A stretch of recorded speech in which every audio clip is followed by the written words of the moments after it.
नमस्कार आपण समस्त को मोर ये चैनल को स्वागतम। एबे तो आंब सीजन चली चलतु आंबरू आमे गोटे माछ रेसिपीटे बनइबा। आज आम माछ खटा बनइबा। यही तरकारी बहुत कम समय रे हुई जाए एवं खायापाई मध्य बहुत भल लगे। एथिरे बेसी मसला किंबा तेल जमा भी पड़े नहीं, अल्प तेल रे ए रेसिपीटी बन चलतु तापाई प्रथमे आमे गोटे चामच धड़ा सोरिष, 2 चामच कला सोरिष एवं अल्प पानी दे तार मध्य गोटे भलसे पेस्ट बनई नेबा।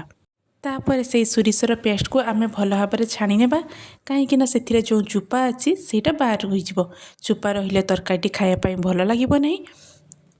एबे देखंतु माछ को आमे भल भाव में धोई नहींजे। तापर से गोटे चामच हलदी गुंड एवं स्वाद अनुसार लुण दे भल भाव में गोलई नेबा। चलतु से समय गैस रे गोटे कढ़ई बसिबा।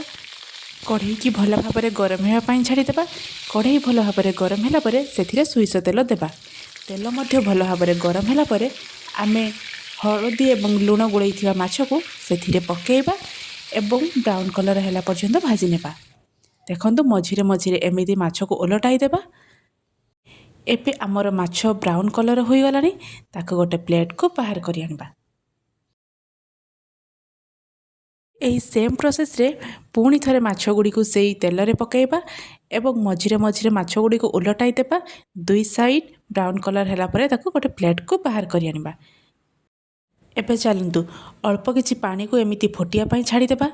देखंतु पानी फुटिबा समय रे आमे किछि आंब गुड़ी को भल भाव में चुपा छड़ई काटि नेइचु एवं मने रखिथिबे आंबर मझिरे गोटे पतला जरी भली थाए, ताकू आमे बाहर करनेबा एवं से फुटिया पानी रे आंब को पकेबा। गोटे मिनिट फुटिया परे आमे आंब को काढ़ी आनिबा। आंब किछि सिझिबा दरकार नहीं, ताहा तरकारी रे सिझी जिवो। एबे चलतु आमे जो बेसर बनईथिले सेथिरे आमे स्वाद अनुसार लुण, आधा चामच हलदी गुंड एवं आपणक हिसाब रे लंका गुंड देई ताकू भल भाव में गोलई नेबा। आपण चाहिए परे मध्य देई परिबे, किंतु आमे एका सह देई देले तरकारीटी रोषेई करिया पाई बहुत सुविधा हेबो। चलतु तापर आमे कढ़ई रे अल्प किछि तेल नबा। तापर सेथिरे गोटे सुखिला लंका पकेबा। लंका टिके भाजीबा परे सेथिरे आमे गोटे चामच 5 फुटन पकेबा। तापर आमे जो बेसरर पानी रखिथिले सेथिरे पकेई देबा एवं तापरे आपण आपणक हिसाब रे पानी देबे। मु आधा कप ही पानी देइछि एवं गोटे मिनिट फुटिया परे आमे जो आंब रखिथिले सेही बेसर रे ही देबा एवं आंब सिझिबा परे आमे भाजी रखिथिया माछ को सेथिरे पकेइबा। पुणी थरे 2 मिनिट पर्यंत फुटिया पाई छाड़ी देबा। देखंतु आंब केते सुंदर भाबे सिझि जाइछि। एबे हमर तरकारी रेडी। तापर ताकू गोटे प्लेट को बाहर करि आनिबा।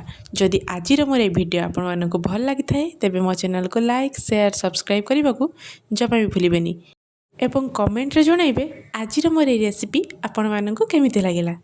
Thank you.